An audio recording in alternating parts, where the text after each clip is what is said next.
The things which we should do, we never do. But the things which we absolutely shouldn't do, like you watching this video instead of finishing your work, somehow we end up doing them anyway. And that's exactly what happened with me. I'm pretty sure I got this game for free, and while claiming it, I was almost certain that I would never play it. It was one of those games that quietly sits in your library collecting digital dust. But one day, while scrolling throughout my collection, I thought, what if I just give it a try? And trust me, that random decision turned out to be one of the best decisions I have made recently. Because hidden inside my library was a game that feels less like a game and more like opening an old, mysterious diary that wasn't meant for your eyes. Today we are talking about Along the Edge, developed by Novabox. Now at first glance, it looks like a simple visual novel, but here's the catch. What if every choice you made didn't just change the story? What if it changed you? Not your stats, not your inventory, you. Your personality, your appearance, your identity. Sounds interesting, right? Well, let's step into the mystery. Imagine your life is a shattered mirror. Every piece reflects a different version of who you are. That's where our protagonist Daphne finds herself. Recently suffering from a miscarriage, she's emotionally broken and searching for a fresh start. Or at least that's what she thinks she's searching for. Because life has other plans. She inherits an old house from a grandmother she never even met. And just like every good supernatural story, the house isn't merely a house. It's a locked box full of secrets waiting for someone foolish enough to open it. And guess who's holding the key? Daphne. Now here's where the game gets interesting. As she settles into her new home, strange events begin to unfold.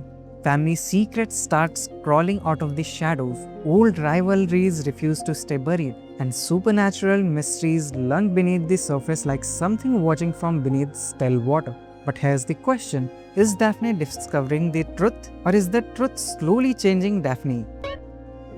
Most games tell you your choice matters. Then they change one dialogue line and call it a day. Along the Edge actually commits to the idea. Throughout the game, 4 different lights represent different aspects of Daphne's personality. Every decision you make feeds one of these lights. Think of them as 4 roads through a dark forest. Every step takes you further from some paths and closer to others. And before you realize it, you're no longer shaping the story. The story is shaping you. What's fascinating is that even Daphne's appearance changes based on your choices. That's a detail many games promise, but very few actually execute well. Let's quickly meet the key players. Daphne, our protagonist, a woman standing at the crossroads of grief, mystery, and self-discovery. Fran, Daphne's ex, a character whose presence continues to influence part of her life. Stan Maltev, who is charming but mysterious and complicated. The kind of a man who enters a room and instantly makes you wonder whether you should trust him or run away. Sophie Delatore, Daphne's estranged mother, character deeply connected to the family's supernatural past and many of these secrets hidden beneath the story. And trust me, the deeper you go into these relationships, the more tangled the web becomes. Now let's talk about the gameplay. Since this is a graphic novel, don't expect action-packed combat or complicated mechanics. The game is more like sitting beside a fireplace while someone slowly tells you a ghost story. The artwork is absolutely beautiful. Every scene feels like a painting hanging inside a mysterious old mansion. The visual style perfectly supports the atmosphere. But what really kept me hooked wasn't the art. It was the curiosity, the constant feeling of asking, okay, but what happened next?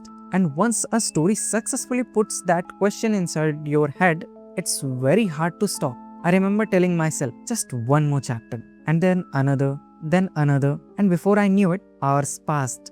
Ironically, the game's greatest strength became its biggest weakness. The story is so engaging that when it ends, you feel like someone closed a book halfway through the final chapter.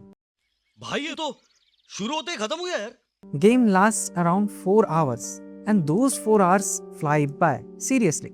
It feels like, wait, that's it. Especially for a supernatural mystery. The moment you feel like the story is about to go even deeper, the credits start rolling. Personally, I think the game could easily have benefited from another 2 or 3 hours. The ending feels slightly rushed. However, there is silver lining. Because your choices matter, replaying the game lets you discover entirely different aspects of the story and characters. So there is definitely replay value here. The soundtrack deserves some appreciation too. The music doesn't try to dominate every scene. Instead, it quietly sits in the background like a shadow following you through the story. Soft, atmospheric, subtle, and perfectly matched to the emotional tone of the game. It's one of those soundtracks you don't consciously notice at first, but you will definitely miss it if it disappears. So is Along the Edge worth playing? So if you are looking for action sequences, explosions and adrenaline, probably not. But if you are looking for a story that feels like unraveling a cursed family album one page at a time, then absolutely. For me, this game was a surprise. A hidden gem buried beneath hundreds of untouched games in my library. I expected nothing, and maybe that's exactly why I'm impressed so much. It's not perfect. The story could have been longer. The ending could have breathed a little more. But despite its flaws, it delivered something many games fail to provide. A memorable experience, and sometimes that's all a good story really needs. So tell me in the comments, have you ever played a game with zero expectations that completely surprised you? And if not, maybe Along the Edge could be your first. See you in the next one.